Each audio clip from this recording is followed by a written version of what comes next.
What was so special about May 17th? Nothing special. It wasn't my wife's birthday, our anniversary, or even the first day we met. It was an ordinary day, an ordinary Tuesday, and that's why I chose it. My name is Keith, and my marriage to Lisa after 12 years was starting to get a little outdated, or should I say predictable. It's not that I didn't love her. She and the kids were the most important things in my life. However, that little spark that used to appear in her eyes when I mentioned making love seemed to be missing lately. So, being a hopeless romantic, I decided to give her a night she would never forget. Monday morning at work, I pulled out the big guns, Kathy, Cheryl, and Karen, three of the hottest single women at work. Okay, ladies, if you could script the most romantic night of your life, what would it be? I asked them. Around midnight, they all started rattling off to Paris, making love in a gondola in Venice, or admiring the sunset from a hot tub over the Swiss Alps. Easy, girls, I told them. I'm thinking more about a romantic night at home or in one of the downtown hotels, something that won't break my bank account. By noon, they came back with a list of ideas that were now in my price range. I thanked them, bought them lunch, and started making plans. They seemed almost as excited as I was, jumping up and down, telling me I better not fail because they now had a bet on how my evening would end. The first thing I did was take Wednesday afternoon off so I could get everything done before she got back. I usually got home around 6, but Lisa was always home by 4:30 to meet the kids as they got off the school bus.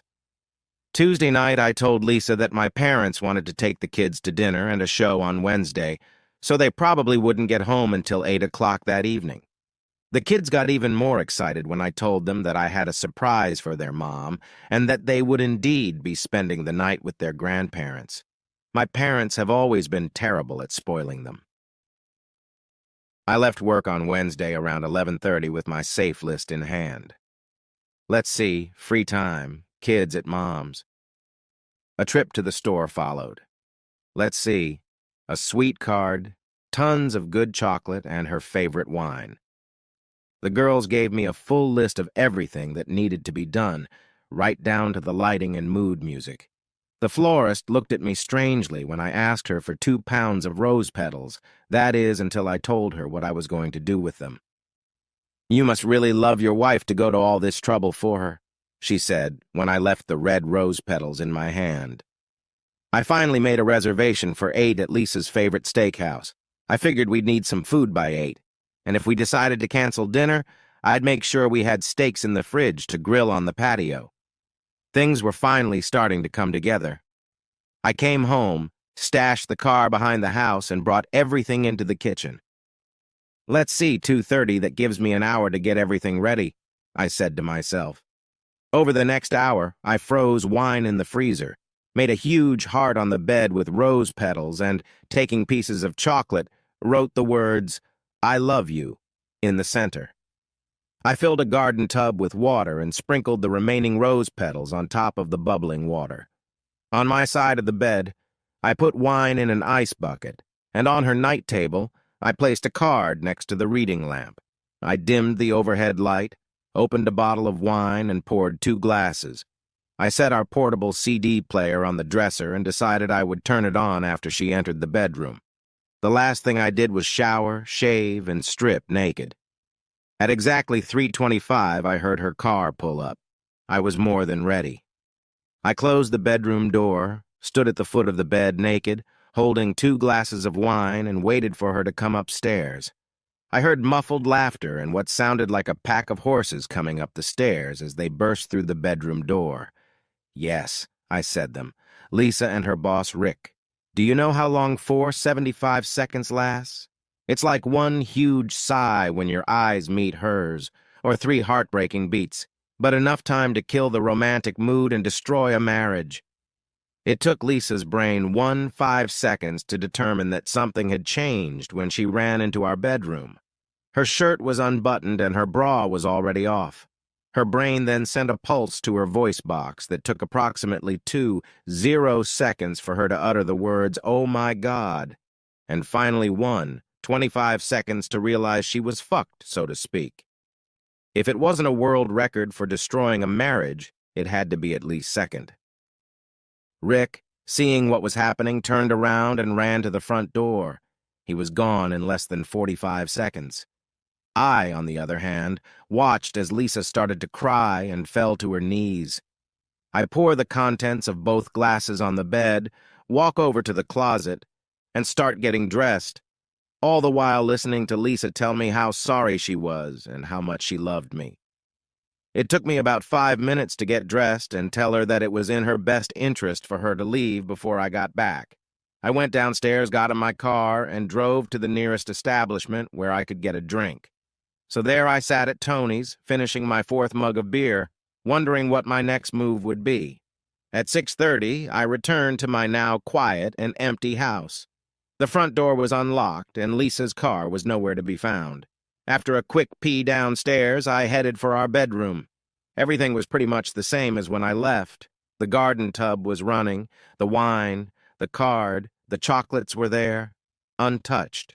Lisa's closet was open, as were several dresser drawers. I sat down on the bed and tried to get my thoughts in order when my cell phone rang. I turned it off without answering it because I wasn't in the mood to talk to anyone right now.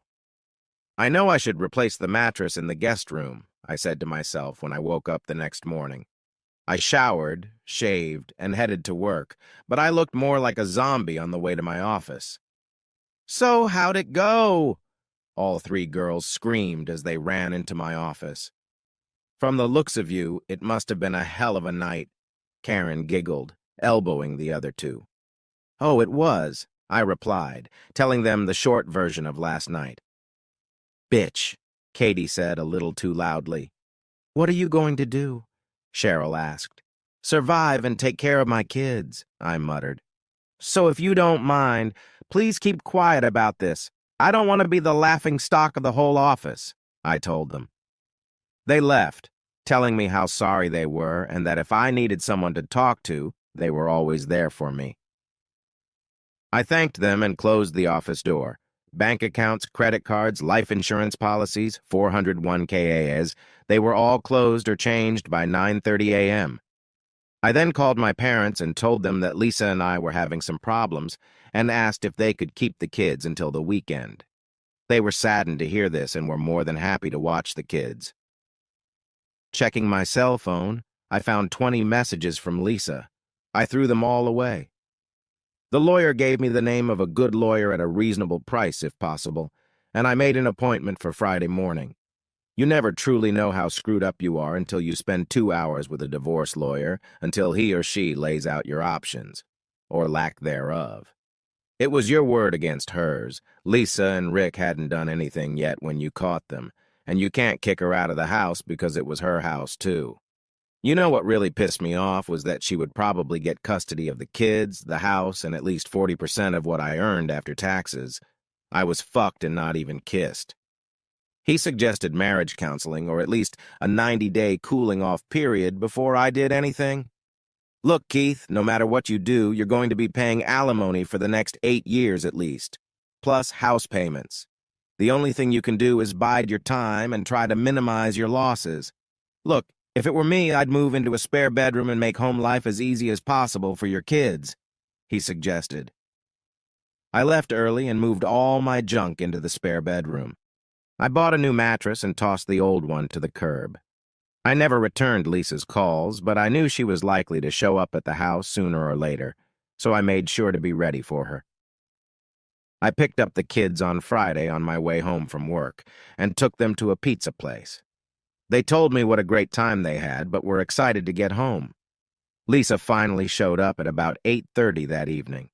The kids surrounded her on all sides, but she never once took her eyes off me. By 10 o'clock, they had dispersed to their rooms, and I headed to the guest room. Lisa asked if we could talk later, but I told her I wasn't in the mood. "Maybe tomorrow," I said as I closed and locked the door.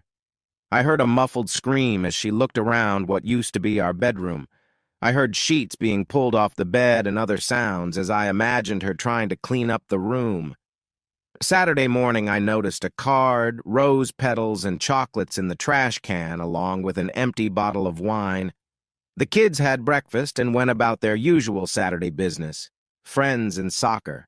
I wasn't really hungry, so I just made coffee. Lisa came downstairs just as I was finishing the first cup. I poured myself another, grabbed the newspaper, and went out on the deck. "You know you're going to have to talk to me sooner or later," she said through red eyes. "But why, Lisa? What can you tell me to explain what I saw on Wednesday? How long have you been cheating on me with Rick?" "It was only the second time." "Believe me, honey," Lisa sobbed. "Why, I have a hard time believing you. And by the way, you've lost the privilege of calling me sweetheart or anything else that sounds affectionate," I spat out. "We're going to coexist for the sake of the kids until I realize what's best for me and for them. It sounds like you've already made your choice." Just then, Lisa ran into the house and I finished my coffee and tore up the paper in a rage. Work sucked for the next 2 weeks, but at least it wasn't as bad as my home life. Someone had blabbed at work, and now all I got were these pitying looks from all the women in my office every time I walked past them. My boss wanted to know if I needed my own personal free time, but I told him I was doing fine, and that I needed a job to stay sane. The kids realized from day one that something was up and asked if they had done anything wrong. "Kids, your mom and I are going through a rough patch, but it's okay. Trust me," I told them. But it wasn't. Lisa tried to talk to me and even tried to seduce me once, but I didn't feel anything for her anymore. I felt worse than whale shit when Cheryl walked into my office on Thursday just before 5 o'clock. "Grab your coat, we're leaving," she announced. I looked up to say something, but she stopped me. "Maybe you don't understand, this is not a request. Grab your damn coat, we're out of here," she announced. When Cheryl and I arrived, there were 2 more of the formidable trio, Kathy and Karen, sitting at a table in the corner at Anthony's. After ordering a drink, Cheryl started on me. "You need to come to your senses, Keith," she began. "You've been walking around like a dead man for the last 2 weeks, and even though everyone has your back, you're going to be in deep shit if you don't get your head and ass tied up." "I have my reasons, so why don't you just fuck off?" I almost shouted back at her. "Fuck off, asshole, you're not talking to Lisa," Karen replied. "What the hell do you want, Keith? Or are you going to wallow in self-pity for the rest of your life?" "I want things to be the way they were before this shit happened," I said, looking down at my glass. "I thought you said your marriage was outdated and you wanted to revitalize it," Katie asked. "Do you really want to go back to your boring life? Do you love her?" "I love and hate her at the same time. I'd like to strangle her and Rick for what they did to me," I shouted. "I just don't know what the hell to do or even where to start." "Let's eat, and then we'll figure it out," Cheryl said, beckoning the waiter over. "The first thing we need to do is level the playing field. Lisa is still at your house and goes back to work every day. Rick, on the other hand, is coming home to his loving wife and kids even though he ruined your marriage." Cheryl spat out. "It's time for you to get your life back." By the end of the evening, I was feeling better, and they were right. I had to do something. I couldn't let this go on any longer. It was tearing me apart. Lisa wanted to know where I was when I got home. "Here! What do you care?" I shouted as she went to her bedroom crying. The next day, I met with my lawyer, Randy. "I thought you were going to wait for the divorce," he asked. "Yes, I want to sue the company that Rick and Lisa work for and then hit Rick with a love alienation lawsuit," I told him. "Look, Keith, you don't have hard evidence," I told you. "I know, but they work for a publicly traded company, and with all the crap in the news lately about corporate mismanagement, I don't think they'd want bad press. Besides, even though Lisa was off duty, don't most managers work until 5? And don't most corporate bylaws have a morals clause about a married boss sleeping with a married employee he controls, especially during work hours?" Randy said it would take a couple days to get everything set up and the paperwork filed, but he would warn me when things were going down. For the next 3 days, I was the same old Keith. I joked around with people at work, had fun with the kids, and even started talking to Lisa again, which made things a little easier for her.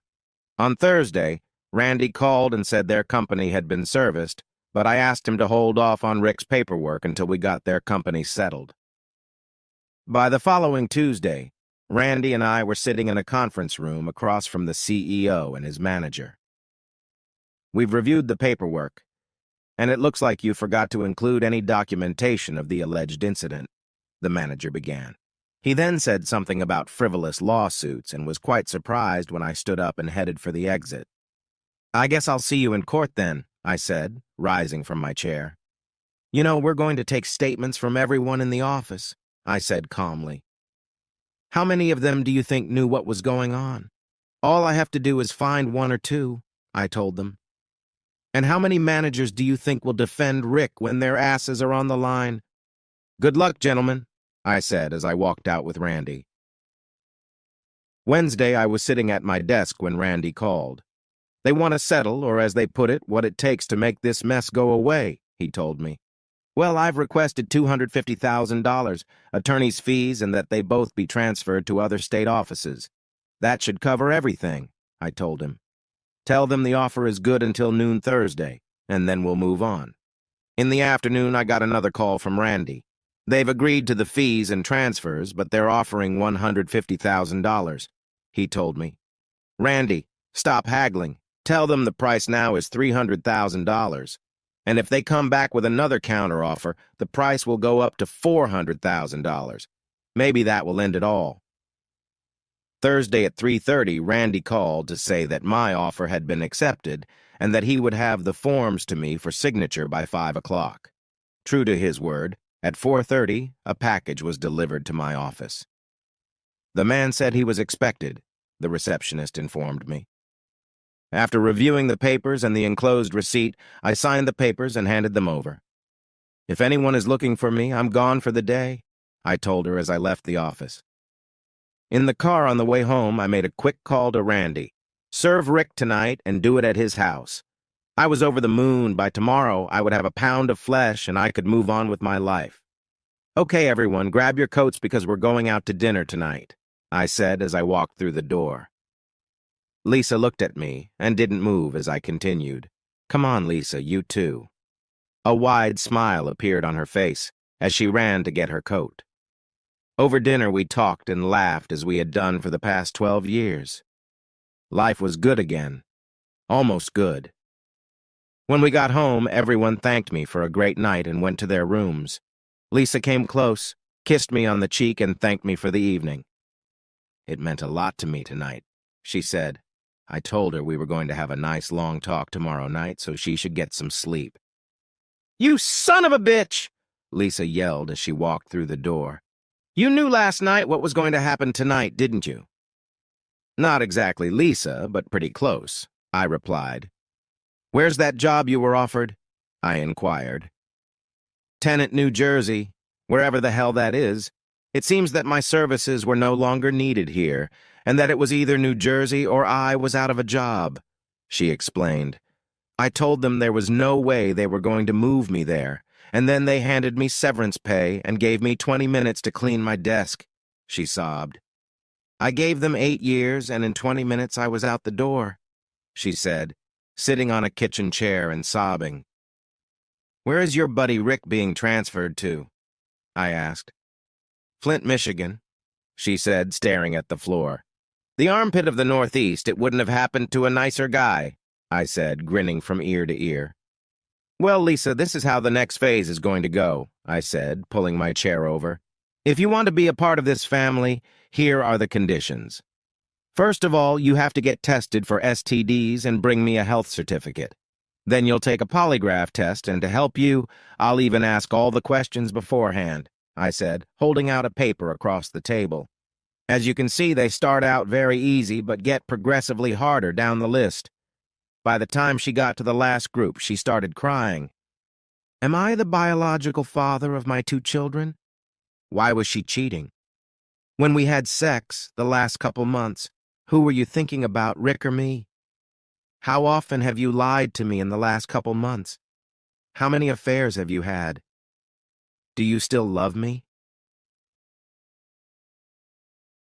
"You have an appointment tomorrow at 9, I said. "And if you get through this without too many surprises, We have an appointment with a marriage counselor for Saturday morning at 10 o'clock. Lisa just sat there crying, going through the questions. I can answer them now, if you want, she said. I think I'll wait until tomorrow, I told her. It's just that I don't trust you anymore and I want to start over, without all the lies, if you don't mind. I didn't like all of her answers, but in my mind, she passed. Do I trust her? Hell no. Do I plan on staying with her? Well, the jury is still out on that, but we're working on it. The worst part is that we haven't made love in the last 5 months, and that's what I really miss. We have sex once or twice a week to take the edge off, so to speak, but it's not the same. Rick took a transfer to Flint, Michigan. Last year, I sent him a Christmas card from Florida that said, "Glad you're not here." Oh, by the way, his wife and kids are here. I guess the sunny South beat the cheating husband. Guess what? Thanks for hanging out and listening. If you liked the story, hit that subscribe button and give us a thumbs up. Make sure to check out our other wild tales right here on the end screen. Catch you in the next story.